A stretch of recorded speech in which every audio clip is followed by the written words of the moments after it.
Welcome to the Ingress Insights podcast, hosted by PkmnTrainerJ. Ingress Insights is a podcast about the Niantic game Ingress. Listen each week for the latest news, updates and rumours. Let us know your thoughts by leaving a voice message or emailing us at the links in the show notes.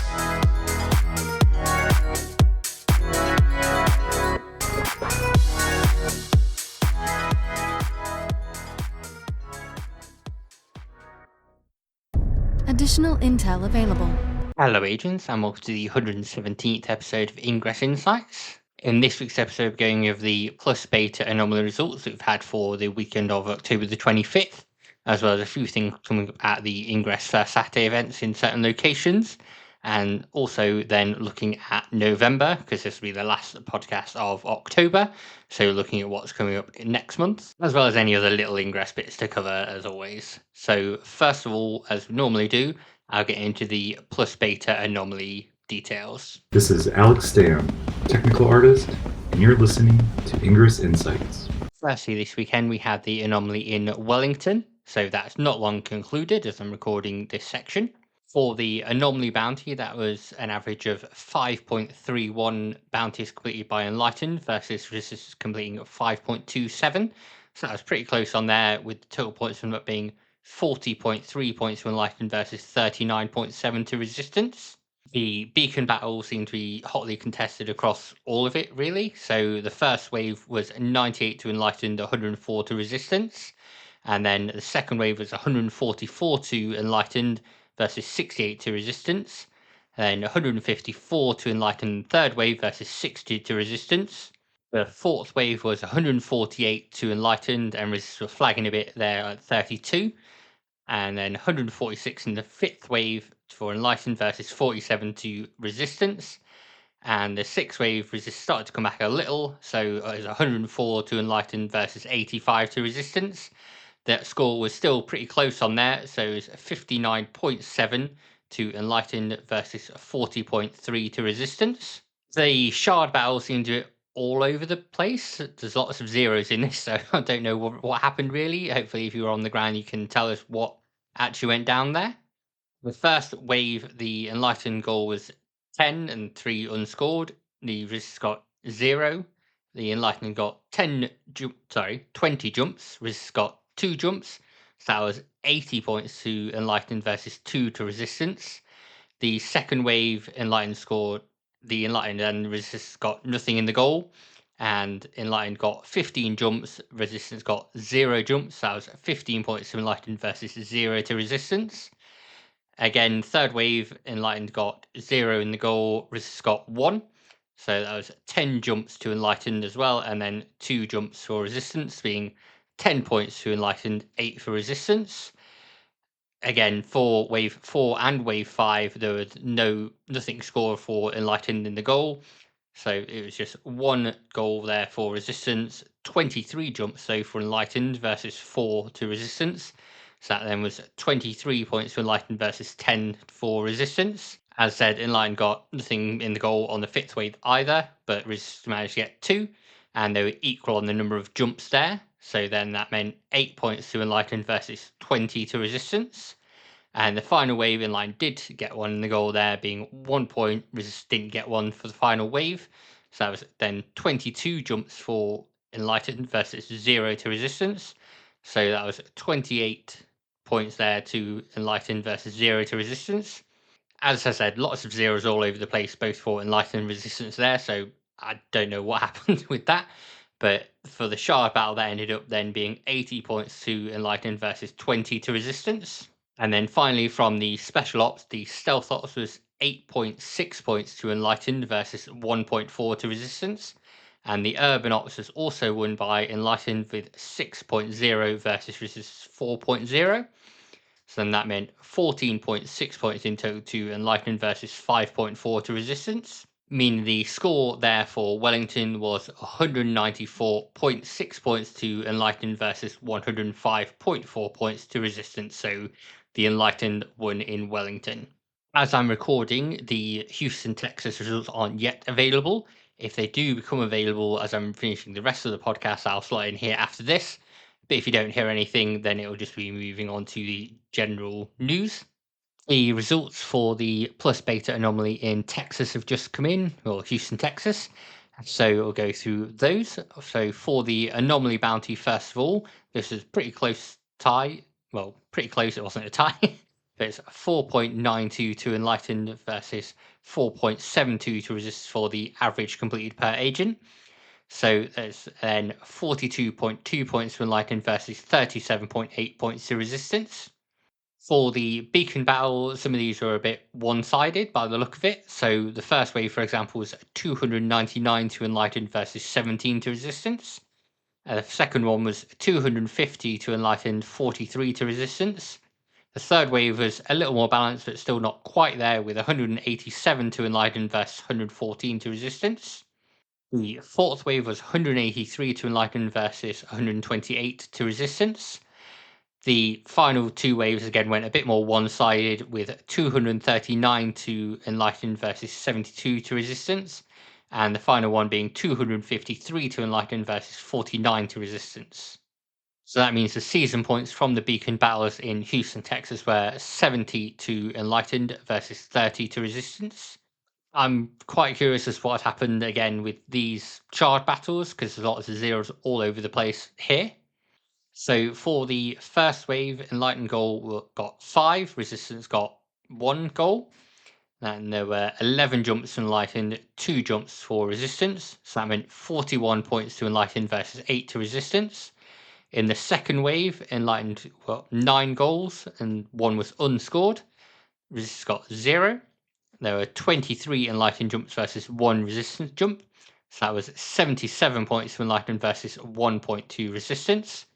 Third wave, there were 11 goals for Enlightened versus 1. And 1 was unscored. None for Resistance. Enlightened got 20 jumps on there. Resistance got 0. So that was 86 points for 86 points for Enlightened. Resistance got 0 points in all but the final wave of these, unfortunately. So as I said, a bit one-sided on the shard battle as well by the look of it. So it's 6 points to Enlightened. They didn't score 2 of them in the goal there. 0 in the Resist goal. 13 jumps for Enlightened. This is the fourth wave. So that's 49 points to Enlightened, 0 for Resist from the fourth wave. And then the fifth wave is 0 scored for... Actually, the fifth and sixth wave, 0 scored in the goal for Enlightened and Resistance. The fifth wave, Enlightened got 8 jumps, so they got 8 points. Again, as I mentioned, Resist got 0 there. The final wave, Enlightened got 10 jumps, Resist got 2, so that was a nice and easy 10 points to Enlightened, 2 points to Resistance. So that meant, as I said, it was very one-sided, so 91.5 points to Enlightened, 8.5 to Resistance. As I said, with the Wellington one, I'd love to know what was happening on the ground there, because I don't quite understand it looking at all this myself, all the zeros and very few jumps and things. For the Special Ops in Houston, the Enlightened won the Stealth Ops with 5.7 versus Resistance 4.3. And Urban Ops, that was won by the Resistance. They got 8 points, Enlightened got 2. So then the total points were 7.7 from that to Enlightened versus 12.3 to Resistance on there. That means that the total score then in Houston, Texas was 211.4 season points to Enlightened versus 88.6 points to Resistance. So that means the total points there so far for those anomalies are 406 to Enlightened versus 194 to Resistance. We do still have 2 other anomalies, as I mentioned, coming up in November. So we'll see how things go there, see what the season score is at the end, and see whether that actually affects anything at all for lore or anything like that. Hey, this is Sim, Global Product Marketing Lead for Peridot, and you're listening to Ingress Insights. Before I do get into the general Ingress news, the final plus beta anomaly sites have now been ornamented, so you can check on the Intel map and see what portals are going to be important for you there, and that's in Taiwan, and The Hague in the Netherlands, and that's the weekend of the 15th of November, and that's the final XM anomaly battle. We do still have a few other events coming up, and I'll go through those when I cover over November. but that's the final XM anomaly on the ground for this year. For general Ingress news, the Spiderweb campaign is still running. That's one you can purchase for 15,000 CMU, and you can purchase that until the 3rd of November at 5 p.m. UTC. But you do need to complete by the 17th of November at 5 p.m. UTC. So you've got about 2 weeks from the last time to buy it to complete it in. I have completed this event now, got my badge. I'm a bit confused because it was advertised as the Spider Web badge with SP1D3R web, but the badge itself is Spiderweb SPYDER. So I don't get whether it was lost in translation there, or someone was told to make the badge a certain name, someone didn't talk to who was making the campaign, and we've ended up with a badge that's not named the same as the campaign. I think it was worth the CMU to actually pick it up and have some tasks to do, keep you more engaged. My only suggestions would be to offer something straight away when you purchase it. So there's a little incentive. So whether you purchase it and then you get a SoftBank Ultra link, or you get things to make a SoftBank Ultra link. So you're walking around, obviously doing all the links, capturing all the portals anyway. So you're going to be moving around with your kinetic capsules. Maybe a rare kinetic capsule as well would be a good thing, just so that players have something straight away, so they feel a bit more value to it. I've talked before about how I'd like to see them do things like avatars for that season's anomaly. So wandering around with a plus beta avatar on the map. So you can kind of show that off. So I'd like to see past ones as well. It'd be cool to see a little shared memories campaign come back, and obviously with it being memories, it's remembering things that have happened. So that'd be a cool little thing on there. But overall, it was pretty good. There's just little lessons to be learned that I think Niantic Spatial can do, whether they do one for the end of the year for the badge there, or some kind of special thing that you can get. I expect we'll see more and more as it goes on. Maybe even something that comes in for the year 13 celebrations that's not been mentioned yet, but we'll have to see how that goes. One important thing I do want to mention for Android users specifically, Ingress have shared that there is an issue where you may see an Ingress isn't responding error message. And they said that temporarily disabling Adventure Sync may help. So if you go to Settings, Adventure Sync, Disable Distance Tracker and Nearby Alerts, that might fix the issue. I don't know what the issue actually is and how that disables it. But if you are seeing that pop up, go in, disable Adventure Sync for now. You just have to manually get your tracker steps and manually get your kinetic capsule distance with the game open all the time. But hopefully the Ingress team manage to resolve whatever that issue is soon. As this is the last podcast of October, I do want to go through the November schedule as well, and just want to highlight a few things on there when we go through it. So on the 1st of November, that's first Saturday, and there's a few special events happening on first Saturday if you're attending the right locations. So as you hopefully already know, Hank Johnson is going to be in Paris for Paris First Saturday. So he'll be there talking with agents and being there as an agent himself. We don't know whether more will happen there because it was highlighted quite a bit by the Ingress team before. So if you can attend in Paris and meet Hank Johnson, go do that. Also on the 1st of November is the mission day in Stuttgart. And for that mission day, there's a special NL-1331S portal that will be available. And again, hacking that like any NL-1331 portal will increase your NL-1331 meetups badge. So the Ingress team have said this amazing collaboration includes a free guided tour of the, I'm going to get this very, very wrong because I've not looked at it before, Weisenhof Siedling, offered through our partnership with the Weisenhof Museum. And they link there so you can find out all the details on how to attend that and how to do that. Someone in Stuttgart, please let me know how to pronounce that correctly. That would be fantastic. Carrying on with the November schedule, on the 9th of November, it's Second Sunday. So that again takes place, as always, from 12 a.m. to 11:59 p.m. local time. And you just need to complete one Second Sunday campaign on there. So whether that's clearing and reclaiming Machina, whether it's hacking unique portals, doing missions, or uploading scans, whichever one you want to do on there. I've got most of my scans ready. I think I need to scan one more thing a couple of times to beat the person that's scout controller on at the moment. But I should be able to get that done before the 9th of November pretty easily. And then hopefully have my second Sunday gold medal after that. Then we move into the big one. So from the 14th of November, 5 p.m. UTC to the 24th of November, 5 p.m. UTC, is the Ingress Year 13 celebration. As a reminder, that's double AP for all actions, double hack output of building gear, so resonators and power cubes from friendly portals, and double hack output of attack gear, so XMPs and ultratracks from enemy portals. The drone cooldown is gone down from 1 hour to 13 minutes. You can move your drone around every 13 minutes. Your kinetic capsule program distance is reduced from 8 kilometers to 3, and you can run 13 kinetic capsule programs in parallel. The team do note that the maximum distance able to contribute to a kinetic capsule is 40 kilometers per day. The overclock glyph hack durations extend to 130 seconds. You've got more time to do those overclock glyph hacks. And you can deploy 2 level 8 resonators per agent. Normally it's just 1. Once again, there is also experimental weapon tuning.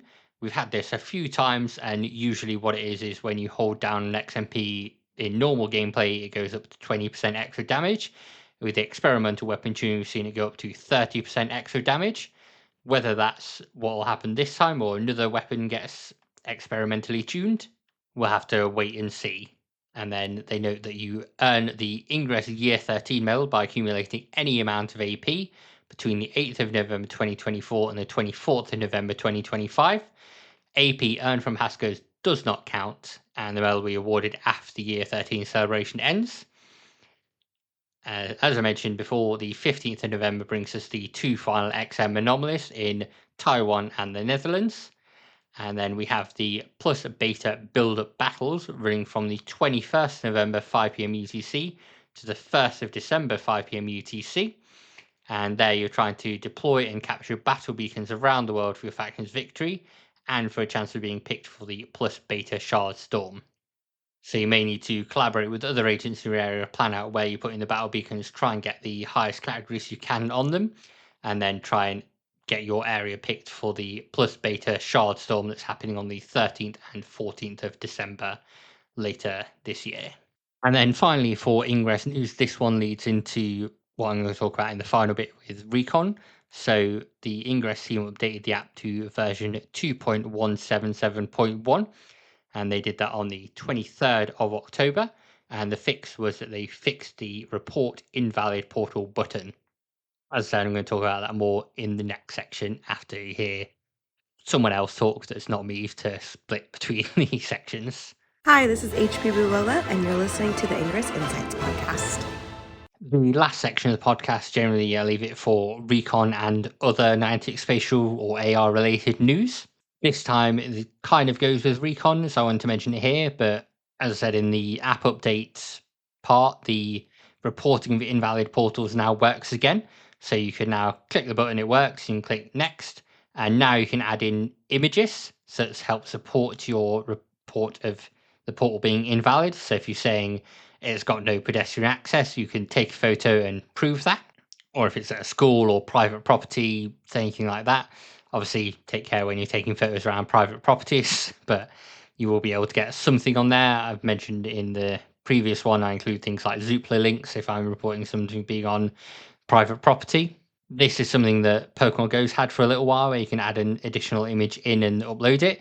If you don't have decent signal at the time, you can also choose to upload your invalid portal report with the image later, like you would for any portal nomination. Whether we'll see these eventually on contributions pages in Recon and be able to track what's happening to your invalid portal reports, that'd be nice, but as it's not something that Wayfair has done yet, and as far as I can tell, the new Recon system is basically yoinked Wayfarer's code and replaced any mention of WaySpot with Portal, probably, is what's going to happen. So I don't think it'll be yet, but it's a nice idea, something that will happen in future. And it's nice to be able to actually attach images and show what the issue is so that the Niantic Spatial reviewer of the invalid portal reports can understand what's going on and why it needs to be removed. That's about it, though, for this week. So I'll move on now and get things all wrapped up. Hey there, this is Jeff James, game designer from Marvel World of Heroes, and you're listening to Ingress Insights. Thank you so much for listening to this episode of the Ingress Insights podcast, agents. By the time I record next, we'll just be starting November, so we'll be able to see things like what the Dark XM Charisma comes with, as well as what Hank's been doing in Paris when the first Saturday happens there. I do want to take a moment to shout out the people that have subscribed on Patreon at any level. It's always good to have support from the community. There is a Patreon episode special on there. I've got a few more planned that will be coming up later on before the end of the year. At some point, I'll do like a preview on here so you can see what you can get if you do follow the podcast on Patreon. Besides that, thank you any of you for all of your support, whether you're just listening to podcasts, sharing it, poking things on Reddit, or sharing any news or updates with me. It all helps support the show. That's all I've got for this week, agents. So hope you have a great day. Hope you're all sorted for Second Sunday, and happy hacking. Thank you, agents, for listening to the latest episode of the Ingress Insights podcast. If you'd like to support the podcast, you can do that in a couple of ways. So the easiest way to support the podcast is via Patreon. So you can find at patreon.com/Ingress Insights. And there's a free tier, a $1 a month tier, whatever that is in your local currency, and a $5 a month tier. You can check out what benefits those come with on the Patreon. One other thing you can do that's totally free that helps out a lot is rating the podcast on your podcast service of choice. So where you can leave a rating or leave comments, that always helps increase visibility. And then finally, you can follow us on various social media channels. We use most of them, but the best one to follow us on now is Blue Sky. So that's just ingressinsights.bsky.social. Search for Ingress Insights on Blue Sky, you'll find us on there. Finally, sharing the podcast with friends, family, other agents who want to listen and get updates, so it helps out and helps get interviews with various Ingress people or other game related people to then increase visibility more. So anything you can do from those is great. Thanks again for listening, agents. Have a great day. Intel package transferred.